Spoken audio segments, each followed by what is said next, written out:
I'ma crush it. Call me. Hi, I'm Anthony Walker, guru of gaming and your host of Unsung, our region's nonprofit online news magazine show. This episode, we came back to Mount Washington on this beautiful summer day. We hope you've enjoyed the past 2 episodes look at how young professionals are making a difference in our community.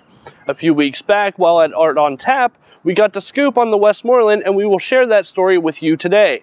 And in our video submissions, we have a tree story, and you will find out more on how you can share your own tree story. First, here's what's going on with our area nonprofits. A major initiative to provide easy access to information about amyotrophic lateral sclerosis, ALS, the incurable condition commonly known as Lou Gehrig's disease, has led to the launch of a new online organization, alsconnections.org. The website aggregates information, stories, and resources on ALS from all over the world. The site contains videos, news, social media activity, and links to additional online information. The volunteer project was created by our own Christopher Whitlatch, and he is looking for innovative ideas for ALS awareness, and you could win $3,000 for yours. Check it out at alsconnections.org and follow them on Twitter at alsconnections. The local Home Instead Senior Care Office is offering a unique approach to help area families in Pittsburgh manage the challenges of Alzheimer's and other dementias, diseases that eventually rob seniors of their memories and independence. Free training for families caring for these older adults is now available through online e-learning modules, available at helpforalzheimersfamilies.com. The Alzheimer's or other dementias care changing age through research and education training program offers a personal approach to help families care for these seniors with Alzheimer's disease at home, where 60 to 70% live according to the Alzheimer's Association. Are you looking for a cool place to hang out in Greensburg? It's the Westmoreland with fun for all age groups, and they are expanding. Let's hear more about it. We're 52 years old, and we were founded by a woman from Greensburg who thought that Greensburg should have an art museum, and she decided that it should be something relevant to the community. So my predecessor, Paul Chu, I'm only the second director here, decided to collect American art. Well, here at the Westmoreland Museum, we have a world-class collection, but we have a small town community feel, and I feel like every time a visitor comes into the building, notice the fact that it feels so much like home here. I know that I just moved back home. I haven't been here in 20 years, and I lived in downtown Chicago for 15 years. So coming back home and realizing what a gem we have in this little small town, I think that we need to support that. Well, one of the greatest things about this museum is, unlike a lot of other mid-sized museums in small communities, we, as you can see, surround ourselves by a sense of place. So we establish where we are. We have scenes of the steel industry in Pittsburgh. We have 19th century images of southwestern Pennsylvania. And then we have the whole gamut of American art as well. The Flow Committee is the future leaders of the Westmoreland.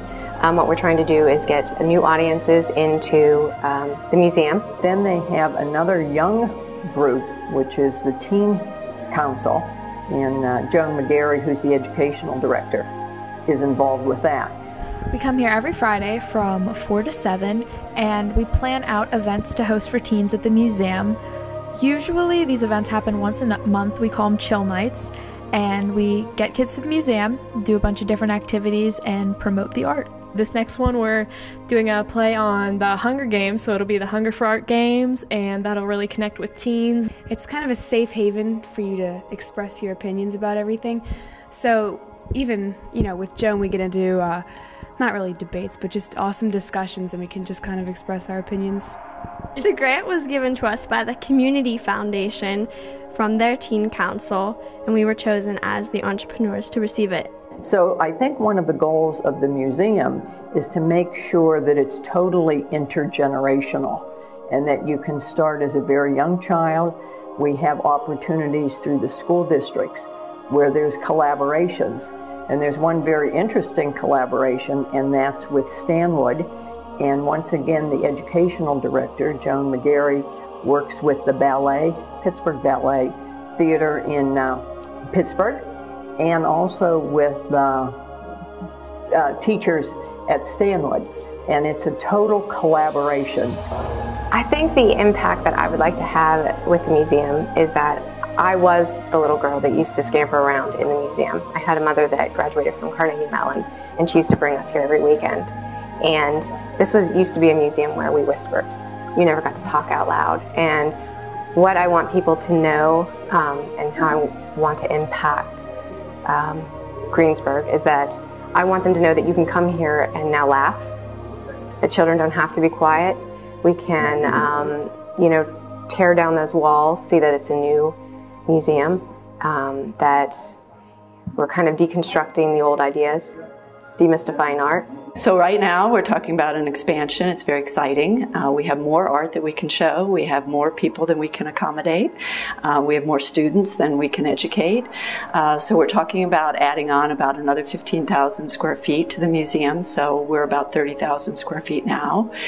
We want to improve our grounds to create a little park-like sort of setting for the community in the grounds as well.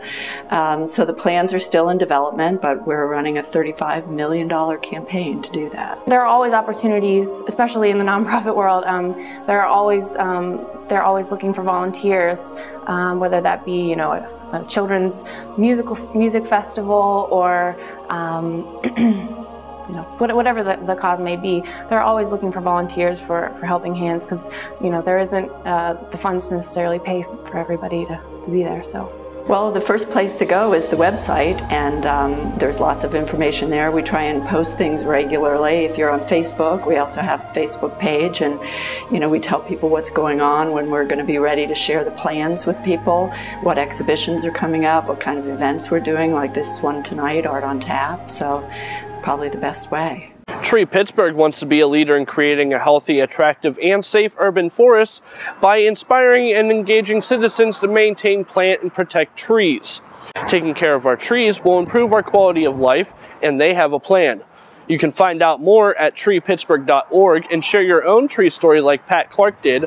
But for now, let's take a look at their video submission. Hi, my name's Pat Clark, and I'm from Mr. Rogers' neighborhood.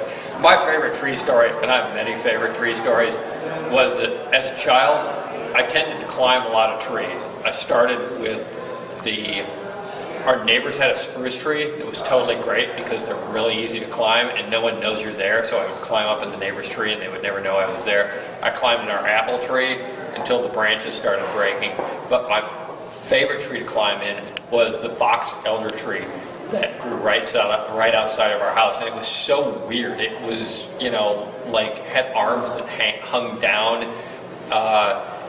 It went high and it kind of sprawled all over, and it was the ideal tree to climb on. My mother, God bless her, I must have worried the heck out of her being up in that tree so much.